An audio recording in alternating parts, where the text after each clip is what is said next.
ऐसी स्थिति इस उत्तर प्रदेश में हो रही है, बनारस में हो रही है। ARO साहब कह रहे हैं कि नहीं, ये भ्रम फैलाया जा रहा है, ये ज़्यादा मामला हाईलाइट ना हो। ऐसी जितनी खबरें अगर आएंगी हमारे संज्ञान में, सब खबरें करेंगे, सबके यहाँ जाएंगे, जो कार्रवाई हो करिए। लेकिन किसी भी एक व्यक्ति का नाम अगर गलत तरीके से कटा तो बहुत बड़ा अपराध है, और उस अपराध को रोकने के लिए चाहे किसी हद तक जाना पड़े, हम इस देश के नागरिक होने के नाते, जागरूक नागरिक होने के नाते हम ये काम नहीं होने देंगे। तो वो कैसे एक्सेप्ट हो सकता है? मैं पता कर रहा हूँ कि किसने दिया है। कल भी मैं आया था। नहीं, वो ARO साहब नाम तो खुल गया है ना, वो राजकुमार नाम का यहीं का व्यक्ति, उसे पूछे, अगर पूछताछ होगी तो वो खुद बताएगा। पूछताछ हुई तो उसने बताया किसी रामचंद्र ने दिया है। रामचंद्र को पकड़ा जाता तो वो बताता कहाँ से लाया है। आज निर्वाचन आयोग देखिए ये कह रहे हैं ARO साहब, मैं कह रहा हूँ कार्रवाई होनी चाहिए, तो ये कह रहे नहीं, आपने ये कह दिया, हमारे ऊपर कार्रवाई कर लीजिएगा ARO साहब, हमने तो सारा रिकॉर्ड करके आपके बीच में भेज रहा हूँ मैं, मेरे ऊपर कार्रवाई कर लीजिएगा।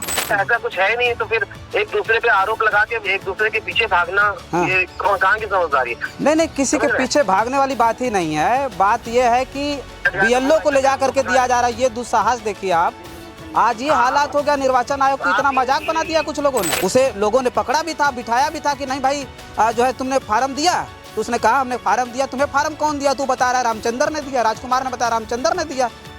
तो अगर ऐसे लोगों पर कार्रवाई होती तो पता चल जाता है कि फार्म छप करके कहाँ से आ रहा है। और मैं ये अनुरोध यही करूंगा कि मामला जितना कम हाईलाइट हो उतना अच्छा है। नहीं सर, अगर ये मामला हाईलाइट नहीं होगा तो कितनी बदनामी हो रही, सोचिए ना आप, कितने लोगों के अंदर डर पैदा हो गया है कि नहीं इस तरह से नाम काटे जा रहा है। देखिए, वाराणसी के जो सेवापुरी विधानसभा के एक और बूथ पर हम पहुंचे हैं, जहां की BLO का ये घर है।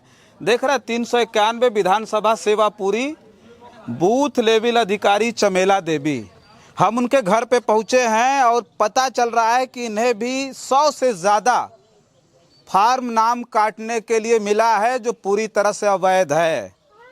अगर एक BLO की बात होती तो चलिए भाई, हो सकता है कि कहीं कोई गलती हो गई होगी या फिर किसी कारणवश वो खुदे छपवा ली हो, लेकिन एक और BLO जो चमेला देवी हैं, उनको भी इसी बूथ पर, जो बगल का बूथ है, और उनको भी अब फार्म मिला है, जिनके हम घर में आ गए हैं और बातचीत हम उन्हीं से करके जानेंगे कि क्या ये जो फार्म काटने के लिए मिला वो सचमुच में सही है, उन लोगों का ही नाम काटने के लिए मिला है जो लोग सचमुच अनुपस्थित हैं या जिनकी मृत्यु हो गई है, या फिर जो लोग पलायन करके दूसरी जगह बस गए हैं। चमेला देवी का ये घर है, उनसे हम बातचीत करेंगे। देखिए, अमूमन तौर पर जब गाँव में आप आएंगे तो ऐसे तमाम छोटे जो कर्मचारी हैं वो बात करने से भी डरते और बचते हैं, लेकिन बहादुरी हम उन महिलाओं की करेंगे जो महिला बूथ लेवल अधिकारी हैं, BLO हैं, लेकिन फिर भी उन तमाम अड़चनों का डट करके मुकाबला कर रही हैं। सोचिए, ठीक 204 के बगल वाला बूथ ये है, जहां पर चमेला देवी को भी 117 फार्म मिले हैं। देखिए, ये देखिए चमेला देवी हमारे साथ है। आप BLO हैं ना? आप क्या आंगनबाड़ी हैं आप? हाँ। तो आपको भी फार्म मिला है? मिला था, लेकिन कल हमारे अधिकारी आए थे ना, जब बात हुआ तो उनको हम सारा फार्म लेकर गए थे। साइन वाइन करके दे दिया आपने? नहीं, हम साइन क्यों करेंगे? किसी का साइन जैसे वो आया था उसी तरह हम दे दिए। वो हमारे अधिकारी थे ना। अच्छा। हम वैसे कोई काम नहीं करे हैं। हाँ। क्यों करें? तो ये जो है आपने मना कर दिया कि हम करेंगे नहीं? वो फर्जी है ना। फार्म किसे दे दिया आपने? फार्म किसे दिया आपने? वो हम अपने अधिकारी जो आए थे ना वो ले गए। कौन अधिकारी आया था? ARO को आपने दे दिया? हाँ। अच्छा, तो ये कौन है बात? दीजिए ARO साहब से बात करें। एक मिनट। ARO साहब, रजनीश बात कर रहा था, मैं लखनऊ से आया हूँ, जन आदर्श भारत चैनल का पत्रकार हूँ मैं। जी। तो ये जो मामला पता चला मुझे, रात में वीडियो हमने देखी, तो हम रात में ही यहाँ आ गए। सुबह जैसे मैं आया यहाँ पर, और यहाँ मैं गांव में आ गया हूँ।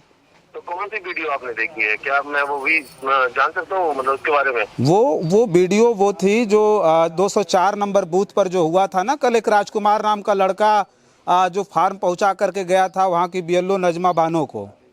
जी। तो वो वीडियो फेसबुक पर पड़ी थी, तो हमने देखी थी वो, प्लस वो जो है दैनिक भास्कर की रिपोर्ट में भी छापी गई है। जी।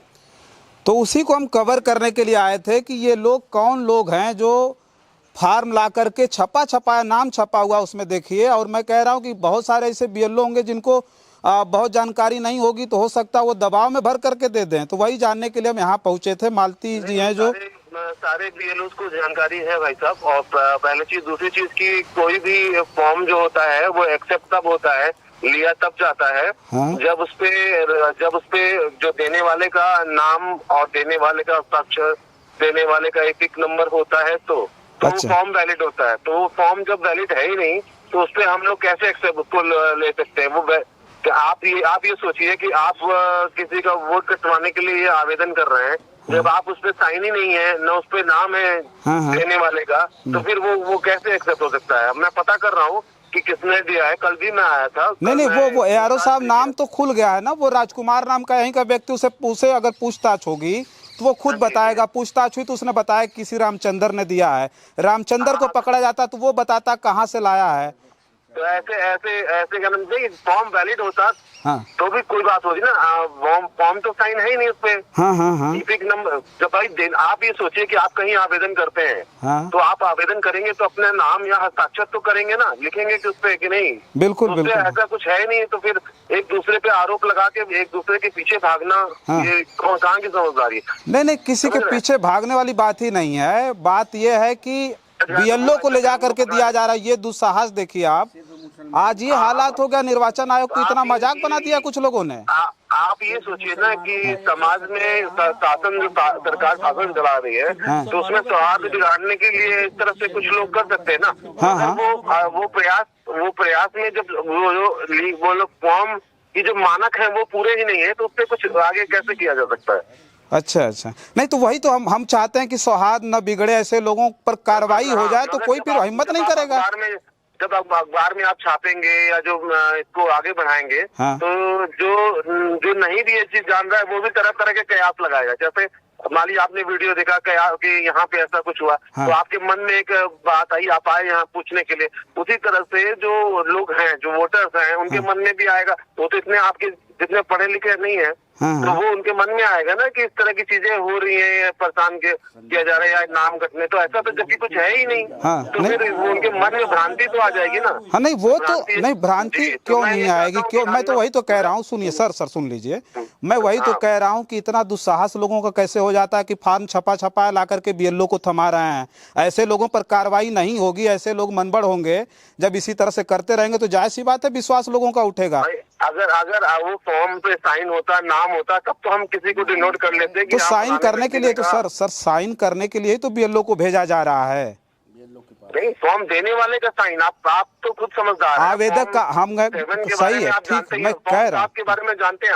आप उसकी गाइडलाइंस पढ़े हैं? हाँ, पढ़े होंगे आप। हम ये तो इनकार नहीं कर रहे कि आप नहीं पढ़े। फॉर्म 7 की गाइडलाइंस में एकदम स्पष्ट रूप से कहा गया है कि फॉर्म वही, मतलब जो देगा फॉर्म, हाँ। जो देगा वो उस विधानसभा क्षेत्र का निवासी होना चाहिए, पहला। हाँ। दूसरा चीज वो कहा गया है कि उसपे उसके स्पष्ट नाम होना चाहिए, आवेदक का नाम, ऊपर सबसे पहले आवेदक का नाम, ठीक। हाँ। उसके बाद उसका ईपिक नंबर होना चाहिए, ठीक है। फिर उसके बाद नीचे हस्ताक्षर होना चाहिए। ना नाम है, ना आवेदक है, ना ईपिक नंबर है, तो ये फॉर्म एक्सेप्ट होगा। जब गाइडलाइन में ही नहीं है निर्वाचन आयोग के, तो वो स्वीकार कैसे होगा? आप मुझे बताएं। हाँ। नहीं तो वो सब चीज मैं मान रहा हूँ, मैं कहाँ कह रहा हूँ, लेकिन ये लोग जो कर रहे हैं जी, इन पर कार्रवाई जरूरी है कि नहीं है, ये हम बस जान रहे थे। भाई ये तो बदनाम कर रहे हैं ना, निर्वाचन आयोग को पूरी तरह से बदनाम कर रहे हैं। भद पीटी पड़ी है। जी।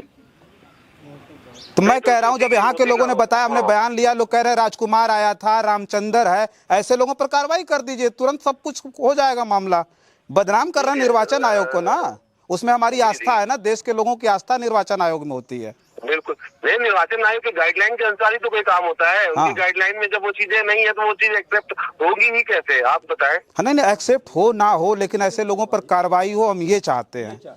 जी नहीं, उनकी जांच होगी, कार्रवाई बिल्कुल होगी, सख्त कार्रवाई होगी। आप एकदम निश्चिंत रहें। ओके। और मैं ये अनुरोध यही करूंगा कि मामला जितना कम हाईलाइट हो उतना अच्छा है। नहीं सर, अगर ये मामला हाईलाइट नहीं होगा तो कितनी बदनामी हो रही, सोचिए ना आप।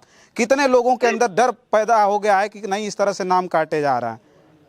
जी, जी। ये तो जागरूकता के लिए किया जा रहा है ना, हम ये भ्रम थोड़ी फैला रहे हैं लोगों मैं के कह रहा हूँ ना हाँ। कि आप अभी आप बोले कितने लोगों के नाम काटे जा रहे हैं, हाँ। तो क्या आपके संज्ञान में है क्या किसी एक का नाम कटा है? नहीं, काटे जा नहीं रहे, हम कहे काटने के लिए जो तो आपने फार्म कहा भेजा है, जा रहा है। वही कह रहे हैं, शब्द जो होते हैं ना बहुत प्रभावशाली होते हैं। अगर शब्द का सही थोड़ा सा भी टेढ़ा इस्तेमाल करेंगे हाँ। तो वो बहुत अर्थ का अनर्थ होगा। जी जी बिल्कुल, तो चीजें बिल्कुल हाँ। माहौल जैसे आप कह रहे हैं ना काटे जा रहे हैं, हाँ, हाँ। तो उससे माहौल खराब होगा। तो मैं आपसे यही अनुरोध करूंगा कि किसी के भी नहीं काटे जा रहे हैं। हाँ। ऐसे कुछ लोग हो सकता है कि वो पक्ष के लोगों विपक्ष के लोगों कोई भी तो हो सकता है पत्रकार ही हो, कोई हाँ, हो सकता है कोई अधिकारी ही हो, कोई भी हो, कोई भी हो, उस पे कार्रवाई जरूरी है, कोई भी हो, कि मैं भी हूँ अगर तो कार्रवाई जरूरी है। तो मैं यही कह रहा हूँ कि ना तो पहले जांच होने दीजिए, जांच के तह तक जाने दीजिए कि ओके, ओके, अब एक दूसरे के ऊपर कोई स्वीकार नहीं करा ना मैंने दिया ऐसा, तो किसी ने स्वीकार नहीं किया। हाँ, तो हाँ। आप उसको मैं अनुरोध यही करूंगा कि जैसे आपने कहा ना अभी की बातों में कि काटे जा रहे हैं, तो इस तरह से सब लोग कहने लगेंगे कल को काटे जा रहे हैं, बिल्कुल तो एक सरकार की छवि खराब होगी। तो मैं आपसे यही अनुरोध करूंगा। हाँ हाँ हाँ ठीक है, बाकी मैं तय तक जा रहा हूँ, मैं ओके। डीएम साहब को भी अवगत कराऊंगा। ठीक ठीक ठीक ठीक, okay okay, thank you. Okay. देखिए ये ARO थे स्थानीय, और इन्होंने कहा कि ये छवि खराब हो रही, इनको चिंता इस बात की है कि छवि खराब हो रही है, सरकार की छवि खराब हो रही है। लेकिन वो लोग जिनके अंदर इतना साहस आ गया कि इतनी बड़ी एजेंसी, सोचिए भारत के निर्वाचन आयोग पर पूरे देश की आस्था है, और उसी निर्वाचन आयोग के कंधे पर इस बात की जिम्मेदारी थी कि भारत के लोकतंत्र को स्वच्छ, सुंदर और मजबूत बनाए। आज निर्वाचन आयोग, देखिए ये कह रहे हैं ARO साहब, मैं कह रहा हूँ कार्रवाई होनी चाहिए, तो ये कह रहे नहीं आपने ये कह दिया, हमारे ऊपर कार्रवाई कर लीजिएगा ARO साहब, हमने तो सारा रिकॉर्ड करके आपके बीच में भेज रहा हूँ, मैं मेरे ऊपर कार्रवाई कर लीजिएगा। मैं ये भ्रम नहीं फैला रहा हूँ, जागरूकता फैला रहा हूँ लोगों के बीच। मैं कह रहा हूँ कि जनता को भी पता नहीं चल पाएगा। ये तो चमेला देवी हैं, चाहे कोई हो, जो BLO हैं, उनकी बहादुरी की मैं दाद दे रहा हूँ कि वो फॉर्म पे सिग्नेचर नहीं कर रहे हैं। कह रहे हैं आवेदक का नाम और सिग्नेचर नहीं होगा तब तक क्यों जो है कैसे नाम कट जाएगा। तो थोड़ा सा और वक्त है, इंतज़ार कर लीजिए और देखिएगा 2027 विधानसभा चुनाव से पहले जो ये इस तरह के दुष्प्रचार, जो इस तरह के काम किए जा रहे हैं ना, घृणित कार्य जो किए जा रहे हैं, उसका दुष्प्रभाव देखिएगा। निर्वाचन आयोग कितनी कार्रवाई करेगा, कितने लोगों पर कार्रवाई होगी। यहीं के दो कह रहे हैं कि नहीं ऐसे कैसे आरोप लग जाएगा, वो तो स्वीकार नहीं रहा है। वो स्वीकार करके गया, वो वीडियो है, उसे लोगों ने पकड़ा भी था, बिठाया भी था कि नहीं भाई जो है तुमने फार्म दिया, तो उसने कहा हमने फार्म दिया। तुम्हें फार्म कौन दिया, तू बता रहा है रामचंद्र ने दिया, राजकुमार ने बताया रामचंद्र ने दिया। तो अगर ऐसे लोगों पर कार्रवाई होती तो पता चल जाता है कि फार्म छप करके कहाँ से आ रहे हैं। ऐसी स्थिति इस उत्तर प्रदेश में हो रही है, बनारस में हो रही है। ARO साहब कह रहे हैं कि नहीं ये भ्रम फैलाया जा रहा है, ये ज़्यादा मामला हाईलाइट ना हो। ऐसी जितनी खबरें अगर आएंगी हमारे संज्ञान में, सब खबरें करेंगे, सबके यहाँ जाएंगे, जो कार्रवाई हो करिए। लेकिन किसी भी एक व्यक्ति का नाम अगर गलत तरीके से कटा तो बहुत बड़ा अपराध है, और उस अपराध को रोकने के लिए चाहे किसी हद तक जाना पड़े, हम इस देश के नागरिक होने के नाते, जागरूक नागरिक होने के नाते हम ये काम नहीं होने देंगे। फिलहाल इस वीडियो में इतना ही। इन्होंने कह दिया कि ना ये जो है फार्म हमने जमा कर दिया। अब तक तो फार्म इनके पास था, लेकिन उन्होंने कह दिया फार्म हमने जमा कर दिया। तो अब क्या है, किस तरह का दबाव है, उन्होंने तो कहा ARO साहब का, तो मैं समझ गया ये तो कर्मचारी हैं बेचारी, जो मध्यम परिवार से आती हैं, तो ये क्यों इतना बड़ा खतरा मोल ले लें। लेकिन हमें कोई फ़र्क नहीं पड़ता, हमने जो सच्चाई थी वो बताया। बहुत सारी जगहों पर मैं जाऊंगा, निर्वाचन आयोग इस बात को सुने, समझे ना समझे, मुझे कोई फ़र्क नहीं पड़ता, लेकिन सारी जगहों पर जा कर के मेरा काम है लोगों को जागरूक करना। फिलहाल इस वीडियो में इतना ही, बहुत बहुत धन्यवाद।